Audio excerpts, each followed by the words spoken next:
अस्सलाम वालेकुम। आपको पता है कि हम हज़रत इब्राहीम अलैहिस्सलाम के बारे में पढ़ रहे हैं और उनसे जो अपने वालिद से जो बातचीत हुई और उन्होंने क्या अल्लाह से फिर दुआ की और बुतों को भी तोड़ा। उसके आगे से हम कंटिन्यू करेंगे कि बुत उन्हें जवाब क्यों नहीं दे रहे थे।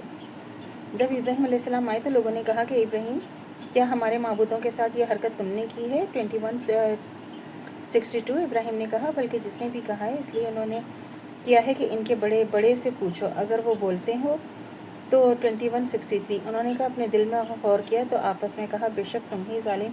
21:64 फिर शर्मिंदा होकर अपने सर खम कर लिया और इब्राहीम अलैहिस्सलाम से कहा कि क्या तुम जानते हो ये बोलते नहीं हैं? 21:65 इब्राहीम अलैहिस्सलाम ने कहा, फिर तुम अल्लाह को छोड़कर ऐसी चीज़ें क्यों पूजा करते हो जो तुमको ना नफ़ा पहुंचा सकते हैं ना ही नुकसान। 21:66 तुफ है तुम पर और उन पर जिनकी अल्लाह को छोड़कर पूजा करते हो, क्या तुम अक्ल नहीं रखते? 21:67 इब्राहीम अलैहिस्सलाम जो हैं वो लोग कहने लगे कि इब्राहीम अलैहिस्सलाम की एक आतिश खाना तामीर करो, इसको इस तहत की आग में डाल दो। 37:97 उन्होंने कहा कि इसको जला डालो और अपने माबूदों की मदद करो अगर तुम कुछ करना है।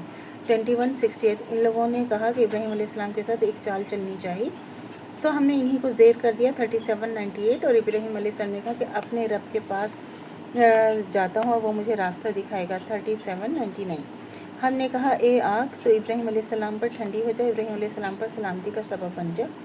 21:69 इन लोगों ने इनके साथ बुरा चाहा तो हमने इनको नाकाम बना दिया। 21:70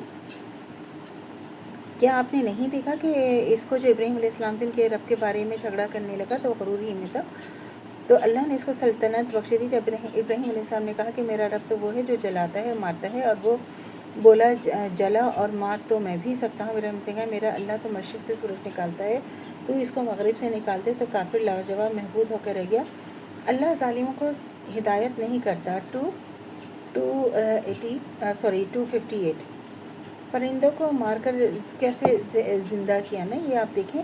जब हज़रत इब्राहीम अलैहिस्सलाम ने कहा कि ए मेरे रब तो मुझे दिखा दे, मैं तो दिखा दे कि तू मुर्दों को कैसे ज़िंदा करेगा, तो अल्लाह ने कहा, क्या तुम इस पर यकीन नहीं रखते? क्यों नहीं, लेकिन मैं अपने दिल को इत्मीनान दिलाना चाहता। अल्लाह ने कहा कि अच्छा 4 परिंदे लो, फिर इनको अपने साथ हिला लो, फिर टुकड़े टुकड़े कर दो, फिर वो हर एक पहाड़ पर एक एक टुकड़ा रख दो, फिर इनको बुलाओ, वो दौड़ते हुए तुम्हारे पास चले आएंगे। और ये खूब जान लो कि अल्लाह ज़बरदस्त है, बड़ी हिकमत वाला है। 260 तो ये जो आप देखें ना, अल्लाह ताला की जो आजमाइश है वो तो उसके ऊपर पूरा उतरना कितना मुश्किल है। अल्लाह ताला ने गफूर रहीम है, मुर्दों को ज़िंदा करना है। हम और मरने के बाद हमारा ईमान है कि मरने के बाद जो है दोबारा हमें जो है वो ज़िंदा किया जाएगा और मरने के बाद हमें दोबारा ज़िंदगी। हम मुसलमान हैं तो ज़ाहिर है हमारे इस पर यकीन है ना कि अल्लाह ताला जो है हमारी ये जो है ये ज़िंदगी आखिर भी नहीं है। आखिरी ज़िंदगी जो हमारी होगी वो तो जब आखिरत आएगी और क़यामत के बाद जो हमारी ज़िंदगी वो हमेशा हमेशा के लिए होगी। ये तो टेम्परेरी है, यहाँ हम कुछ दिन के लिए मेहमान हैं। और आप देखेंगे इसी तरह है कि जैसे हमने पढ़ा है कि एक पलक झपकी और ज़िंदगी गुजर गई। अपनी ज़िंदगी का अगर हम मुआवजा करें, देखें अब हम जिस एज में हैं, जिस स्टेज में हम लोग हैं, हमें बस इसी तरह महसूस होता है कि वाकई एक पलक झपकी थी और वो पूरा टाइम उड़ गया। तो जो भी टाइम है ना उसको अभी इसी वक्त अच्छी तरह गुजार लें और अल्लाह ताला से तौबा कर लें और अल्लाह की तरफ रुजू कर लें।